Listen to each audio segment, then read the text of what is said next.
Why is it every time I watch anime, I feel myself getting emotionally attached to the characters and the story that it is trying to tell?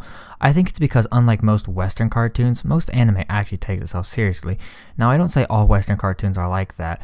There are actually quite a few that take themselves seriously, like, for example, Avatar: The Last Airbender. But I'm not here to talk about that show. I'm here to talk about anime and why I think it's great. And in order to do that, I'm going to talk about my favorite anime, because there are a lot of aspects about it that I love, and one specific character that I relate to a lot. Clannad has a lot of very interesting characters in it that make me love the anime, but Nagisa is a character that I relate to a lot.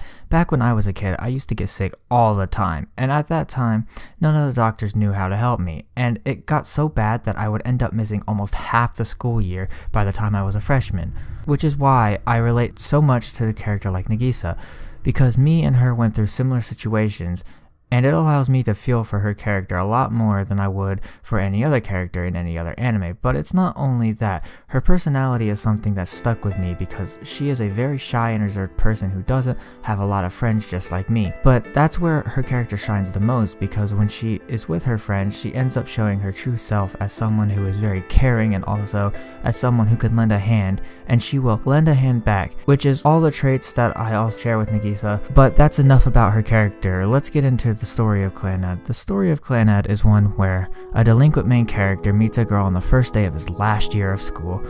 And this girl says some strange things, but after this encounter, his life has changed forever.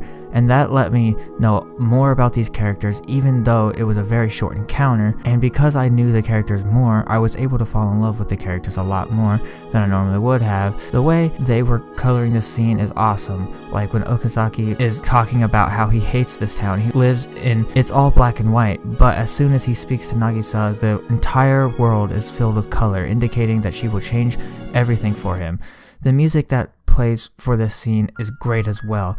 Whenever it starts, he is talking about how he hates everything. They have a nice, depressing song that fits the setting he's in, but when Nagisa speaks up, it switches into a nice, slightly more upbeat song, but still not too upbeat, indicating something will happen to her later on in the series. In the second season, there's a scene that will make me cry every single time I watch it, because it is a scene that was unexpected, but at the same time it was really expected. Now then, what I mean by that is that throughout the course of Nagisa's pregnancy, they had mentioned major risks of her giving birth due to her illness, but they did it in a really subtle way that she really actually died in pregnancy. It made me cry so much the first time I saw it that I didn't recover from it for the rest of the day, because not only was it unexpected, but the animation and music that play out throughout this scene are so incredible that it really makes you feel for Okazaki at that moment, and it will make anyone cry unless you don't have a soul. There is a scene even more impactful to me, and I'm sure a lot of other people say this scene is more impactful too, and that it's also way sadder than when Nagisa died, because this time she's only a little girl and she didn't get to live her life. I mean, why did they have to do it? Make seriously, this scene always makes me cry so much that I could probably fill up an entire gallon jug of tears from that scene alone. Okazaki literally lost everything. All he has left is work, and I don't really think he would live too long with only work to live for.